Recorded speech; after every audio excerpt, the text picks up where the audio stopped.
Shalom, shalom. Nous sommes réunis encore aujourd'hui sur notre plateforme de guerre spirituelle. Et aujourd'hui, nous allons parler d'une chose fondamentale, viscérale. Cette chose s'appelle le champ de bataille de la pensée et c'est la partie 1. Le champ de bataille de la pensée, la guerre dans les confrontations, les combats dans notre pensée. C'est ce que nous allons voir aujourd'hui. Alors, le champ de bataille de la pensée est le lieu par excellence où sera perdu, où sera gagnée la victoire en Christ. Le champ de bataille de la pensée est le terrain où sera gagné, où la victoire en Christ sera perdue ou gagnée. Il est extrêmement important de connaître de quoi il s'agit. Alors nous avons deux textes sur lesquels nous allons nous appuyer. Je vais mettre sur le texte de 2 Corinthiens chapitre 10, à partir du verset 3 au verset 40, qui déclare les armes avec lesquelles nous luttons ne sont pas charnelles. Le combat que nous faisons n'est pas un combat dans la chair, car nous combattons contre les forteresses. Et quelles sont-elles? On dit nous renversons les raisonnements, les hauteurs, les barrières, les imaginations, les pensées qui s'élèvent contre la connaissance de Christ. Et nous ramenons toute pensée à l'obéissance de Christ. Philippiens 2, verset 10 déclare, afin que, à la mention du nom souverain et suprême de Jésus-Christ, tout genou fléchisse. Nous renversons les raisonnements, les barrières, les hauteurs qui s'élèvent contre la connaissance de Christ, qu'on appelle des forteresses, afin qu'au nom puissant de Jésus-Christ, tout genou fléchisse et toute langue confesse que Jésus-Christ est Seigneur et suprême.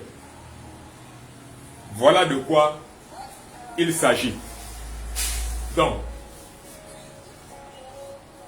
dans le texte de Philippiens chapitre 2, on parle de quelque chose. On parle de la souveraineté de Christ à cause de ce champ de bataille de la pensée. Bon, maintenant nous allons voir autre chose. Nous allons partir au niveau 2. Au niveau 2, on déclare, on montre qu'est-ce qu'il faut faire. Qu'est-ce qu'il faut donc faire pour avoir une victoire dans le champ de bataille de la pensée, dans le terrain de la pensée, dans le terrain de l'entendement, dans le terrain de notre mentalité. Tout ça est sous le contrôle et en dessous des différentes armes. Nous allons faire une leçon particulière sur le casque du salut et la cuirasse de la justice. La cuirasse de la justice qui gère notre attitude, notre comportement, avec le sceptre de la justice qui permet de maintenir le règne de Dieu, et le casque du salut qui nous protège, qui maintient à place notre salut, qui protège nos pensées. Donc c'est extrêmement important. Alors, nous allons voir aujourd'hui une deuxième notion fondamentale, c'est comment faire donc pour avoir la victoire dans le champ de bataille de la pensée. Satan sait qu'il peut nous attaquer sur la maladie, parce que Ésaïe 53 déclare, Christ a porté nos souffrances, nos douleurs et nos maladies, et par ses meurtrissures nous sommes guéris. Satan peut nous attaquer sur le péché parce que Christ est venu pour nous justifier. Dans Romains chapitre 10, on dit Christ est venu pour nous justifier et mettre fin à la loi du péché dans notre vie. Donc, sur le thème de la maladie, sur le thème du péché, nous sommes inattaquables. Satan ne peut plus jamais venir donner des ordres, parce que le texte de Colossiens, le texte de Corinthiens dit, il nous a transportés, même Éphésiens, il nous a transportés dans le royaume du Fils de son amour, au-dessus de tout. Éphésiens déclare, Christ est au-dessus de tout. Et le Seigneur a tout mis sous ses pieds. Or, ses pieds font partie de son corps qui est l'Église, et l'Église est la sainte de tous ceux-là qui ont cru. Donc nous maintenant, nous avons une supériorité absolue. Supériorité qui était prophétique, maintenant elle est absolue et réelle. Au-dessus des forces des ténèbres. Donc maintenant la seule ruse que l'ennemi peut utiliser, c'est essayer de nous vaincre par la pensée, comme il a fait à Ève dans le jardin d'Éden. Mais Christ nous a montré dans Matthieu chapitre 4 comment faire pour vaincre l'ennemi dans le champ de bataille de la pensée. On va utiliser la deuxième arme, utiliser le filtre du Saint-Esprit dans nos pensées pour toujours sortir de ce genre de choses. Utilisez le filtre du Saint-Esprit. Le Saint-Esprit a un rôle fondamental. C'est qu'il vient pour purifier. Il vient pour nous purifier, pour nous rendre plus forts au niveau des forteresses. Qu'est-ce que c'est les forteresses? Les forteresses sont formées de 3 choses fondamentales. C'est écrit déjà dans 2 Corinthiens 10. Les raisonnements, les imaginations, les pensées. Lorsque l'ennemi attaque ces différentes choses, nous commençons à avoir des pensées qui s'élèvent contre la connaissance de Christ. Ah, c'est Dieu-là. Exemple de connaissance qui s'élève contre Christ. Jésus-Christ n'est pas Dieu. Or, Christ déclare dans le texte des gens, je suis dans le Père et le Père est en moi et nous sommes. Une autre pensée qui s'élève contre Christ, c'est le Saint-Esprit est une force. Le Saint-Esprit est une force, le Saint-Esprit est un ange. Or, les Écritures déclarent dans le texte de Jean 14, Jean 15, Jean 16, je vous enverrai le second consolateur. Le second consolateur, c'est écrit en grec allos parakletos, qui signifie le paraclet, allos de même nature. L'opposé de allos, c'est hétéros. Donc, le Saint-Esprit est de la même nature divine que Dieu le Fils. Or, Jean chapitre 1 nous dit un secret. Au commencement était la parole était avec Dieu, la parole est Dieu. Donc, Christ qui est Dieu va envoyer une autre personne qui est aussi Dieu, le Saint-Esprit. Et Christ dit que je suis dans le Père et le Père est en moi et le Saint-Esprit est aussi Dieu. Les 3 sont un. Donc, toute forme de pensée qui nie cette connaissance de Christ est une pensée qui s'élève contre Christ. C'est déjà ce qu'on appelle une forteresse. C'est déjà ce qu'on appelle ici là une forteresse. Donc, le filtre du Saint-Esprit nous permet donc de réduire cela à néant. Vous allez voir dans le texte de Luc chapitre 22, Christ dit à Pierre, Pierre, Satan vous a réclamé pour vous cribler comme le froment.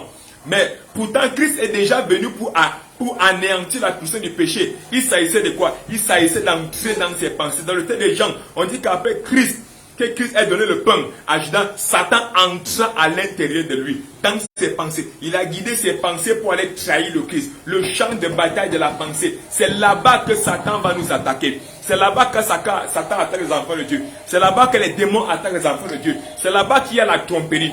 C'est là-bas qu'il y a la prostitution. La prostitution part de la pensée. C'est là-bas qu'il y a le mensonge. Le mensonge part de la pensée. C'est là-bas qu'il y a, je ne sais pas quoi, la chute. Ça part de la pensée. Donc, le filtre du Saint-Esprit que nous utilisons nous permet d'être largement au-dessus. Il crée un bouclier au niveau de nos pensées et nous rend forts, nous rend qualifiés face aux attaques de l'ennemi. Et j'ai une chose que j'ai déjà dite.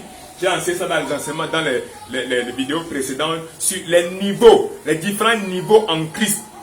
Les différents niveaux en Christ. Apprendre à utiliser le filtre du Saint-Esprit nous permet de manifester le 5e niveau qui se spécifie par la qualification au combat spirituel, la qualification à la guerre spirituelle, la qualification d'encaisser les coups, la qualification d'encaisser les feux de l'ennemi, la qualification d'encaisser les attaques de l'ennemi et d'être au-dessus de cela. Autre chose fondamentale qui se passe, c'est que nous devons apprendre à utiliser le filtre de l'esprit même dans notre sommeil. Parce que lorsque nous sommes dans le sommeil, il y a une partie de nous qui entre dans la dimension de l'inconscience. Nous allons voir ça ici, là. Nous avons vu ça dans une leçon précédente concernant la partie animale de l'humain. Mais lorsqu'elle est régénérée, elle passe dans la partie spirituelle. Elle est constituée de ce qu'on appelle l'âme. Dans l'âme, il y a ce qu'on appelle le conscient, l'inconscient et le subconscient qu'on voit en psychologie niveau 1, niveau 2, niveau 3, peut-être aussi en psychanalyse. Donc, regardez, au niveau donc de ce qu'on appelle l'intelligence, au niveau donc de ce qu'on appelle l'âme, il y a ce qu'on appelle l'inconscient. Donc quand tu passes à la dimension de l'inconscient, tu n'es plus conscient, tu passes à la dimension de l'inconscient et maintenant quelque chose se passe. C'est que tu vois, tu as des rêves. C'est là où, dans cette faiblesse, en fait, quand tu dors, tu es dans une faiblesse. Parce que tu ne contrôles pas certaines choses. Tu es dans une faiblesse, ton corps est fatigué, tu es dans une faiblesse. Et maintenant, l'ennemi profite. Vous allez voir dans le texte de Job. Job dit que pendant que j'étais couché, je sentis comment un esprit passa à moi et la chair de poule me saisit. Donc, il y a des pénétrations et des esprits impurs au niveau des attaques des esprits impurs au niveau de notre sommeil. Donc, le filtre du Saint-Esprit est cette chose-là qui permet que même dans nos rêves, attention, même dans nos rêves, que nous soyons dans la phase alpha, bêta ou gamma ou delta de notre sommeil, que nous puissions pas avoir des rêves bizarres, des prophéties occultes, des prophéties démoniaques, des prophéties tordues qui permettent à ce que nous soyons largement au vainqueur dans le champ de bataille de la pensée. Lorsque nous rêvons, on ne rêve pas avec le cœur, on rêve avec le cerveau qui est soit dans la phase bêta du sommeil, soit dans la phase alpha, soit dans la phase gamma, soit dans la phase delta. Donc, c'est une chose fondamentale. Mais comment fait-on alors? Comment fait-on alors? Le fils du Saint-Esprit, je fais comment pour l'avoir? Je viens te dire, toi qui es devenu Genao Anotel, c'est-à-dire que tu as été conçu d'en haut. Jean chapitre 1, à partir du verset 12 déclare une chose fondamentale, laquelle on dit à tous ceux qui ont cru, pisti, et reçu la parole lambano, pisti, ça peut être pisti ou pistéo. Et lambano, recevoir, garder la parole, elle donne le pouvoir exosia, c'est-à-dire l'autorité dans le monde visible et invisible, dans le monde physique et spirituel, de gouverner, de gouverner, d'avoir une autorité, de devenir enfant de Dieu. Donc, le filtre du Saint-Esprit nous est déjà devient inhérente à la qualité d'enfant de Dieu, à la qualité d'enfant de Dieu lorsque nous recevons Jésus-Christ, lorsque nous recevons le salut, lorsque nous entrons dans la dimension du sotéria, du soter et du souzo. Nous recevons la capacité de filtrer les pensées, la capacité de renverser déjà les raisonnements, la capacité de renverser les pensées. Quelles pensées? Les pensées personnelles, les pensées sociales, les pensées familiales, les structures politiques, les mairies et autres, les traditions, les coutumes et autres, les dogmes à l'église et autres. Dès lors que nous recevons le salut au travers du réveil, le réveil qui manifeste plusieurs choses, non, mais qui est le réveil intérieur et extérieur et tout ça. Troisième chose fondamentale. Nous devons apprendre à respecter l'ordre et l'autorité pour vaincre dans le champ de bataille de la pensée, dans le terrain de la pensée qui est la salle par excellence de l'ennemi, de Satan et des démons. Nous devons apprendre à respecter l'autorité, respecter l'ordre et respecter la hiérarchie divine. Celui qui respecte, connaît la hiérarchie divine, est capable de vaincre Satan même dans son sommeil, même dans son inconscient. Ça, c'est une chose fondamentale. Quatrième variable excellente, c'est le modèle de croissance pour vaincre les pensées. Quel est le modèle de croissance normal pour avoir des pensées victorieuses, pour vaincre dans le champ de bataille de la pensée? Première chose, il faut avoir le salut sous-eau, sotéria, soter. Soter, c'est l'individu. Sotéria, c'est le salut en général. Sous-eau, c'est le salut, c'est-à-dire guéri personnellement. Il faut avoir le salut dans la dimension rétrospective et la dimension prospective. La dimension prospective est divisée en deux. La dimension prospective est divisée en deux parce que nous avons déjà le salut. Et Christ dit, au-delà du fait que nous avons déjà le salut, nous devons apprendre à porter notre croix. C'est le cas dans Jean chapitre 11. Venez à moi, vous qui êtes chargés et fatigués, je vous donnerai du repos et pardonnez sur vous vos péchés. Mais je vous donnerai mon joug. Vous allez porter mon joug. Donc cette deuxième dimension-là, dans le salut, dimension prospective, nous devons porter le joug de Christ. Prêcher l'évangile aux autres, sinon comment les gens seront sauvés? Deuxième dimension, le baptême dans le Saint-Esprit.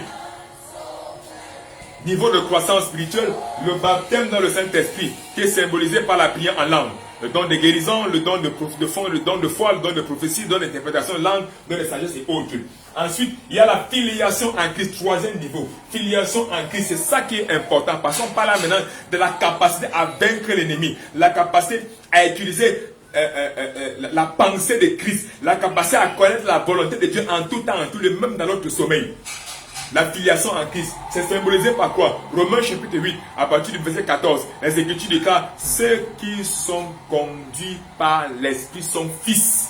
Ils ne sont plus technontéos, c'est-à-dire les enfants qui viennent d'apprendre, qui viennent de recevoir Christ, mais ils sont des fils qui ont la pensée de Christ, qui ont la volonté de Christ, qui connaissent le projet de Christ, qui voient Christ, qui sont capables de résister, de se mettre en bataille contre les affres de l'ennemi. Quatrième partie la plus intéressante, c'est porter les 6 armes de la lumière. Et dans les 6 armes de la lumière, nous en avons déjà vu 2, à savoir le casque du salut et la cuirasse de justice et le sceptre de justice et la cuirasse qui nous permet d'avoir des bonnes pensées, des bons sentiments, qui nous permet d'avoir des bonnes pensées, qui nous permet d'être au-dessus de la colère, au-dessus de la haine, au-dessus de la rancœur, au-dessus de la peur. La cuirasse de la justice, extrêmement importantissime, qui est un gilet qui nous protège devant et derrière les viscères de notre tronc. Ensuite, nous avons maintenant le 5e niveau, qui est le niveau de combat spirituel, le niveau de la guerre. Nous pouvons maintenant affronter l'ennemi dans l'évangélisation, affronter l'ennemi dans le réveil, affronter l'ennemi dans les confrontations de puissance, dans les guérisons, dans les délivrances, des combats. C'est à ce niveau-ci. Et la dernière chose que nous allons voir, c'est, la 5e chose, c'est le vrai combat, c'est parvenir à la maturité en Christ. Le champ de bataille de la pensée, nous sommes attaqués dans le champ de bataille de la pensée pour nous empêcher à nous et aux autres d'être matures en Christ. Regardons le texte d'Éphésiens chapitre 9, chapitre 3, verset 9 à 10. On dit, afin qu'ils connaissent aujourd'hui dans l'Église la sagesse infiniment variée de Dieu. Donc, le champ de bataille de la pensée a pour but de nous empêcher d'avoir la sagesse infiniment variée de Dieu. Or, il est écrit, en Christ habite toute la plénitude de la divinité. Éphésiens chapitre 1, verset 3 déclare, béni soit l'Éternel qui nous a bénis de toutes sortes de bénédictions qui existent. Mais si on te dit que tu es fou, tu ne peux pas jouir de cette bénédiction. Si on te dit que tu es malade, tu ne peux pas jouir de cette bénédiction. Dans le champ de bataille de la pensée, c'est là, à ce niveau, même le point crucial, le point fondamental. Satan veut refuser que nous soyons des personnes matures, capables d'expliquer ce que c'est la prophétie à mon frère, capables d'expliquer ce que c'est la louange à mon frère, capables d'expliquer ce que c'est la foi à mon frère. Il devient affermi, capable d'expliquer ce que c'est le baptême de Saint-Esprit. Il le reçoit et se met à parler en langue et impose les mains aux gens et ils guérissent. Voilà la chose fondamentale et puissante. Alors, nous allons mettre en pratique cette parole. Tu sais déjà ce que c'est le champ de bataille de la pensée en domaine introductif et comment ça se réalise. Nous allons voir ça plus tard. Je vais prier pour toi. Je déclare que tu es une personne bénie. Tu es une personne favorisée. Éphésiens dit que tu es béni. Colossiens dit que toute la plénitude de la bénédiction éphésienne, c'est en Christ qui est en toi. Tu es béni. Et aucun diable, aucun démon ne peut enlever cela. Je suis venu ce soir déclarer dans ta vie qu'il y a la guérison qui s'installe. Il y a la restauration qui s'installe. Il y a la faveur de Dieu qui s'installe. Pendant que je parle, l'Esprit de Dieu te remplit. Romains 8 déclare quand l'Esprit habite en toi, il va mettre la vie partout. Que tout ce qui était mort, même dans ta pensée, comme portrait, soit chassé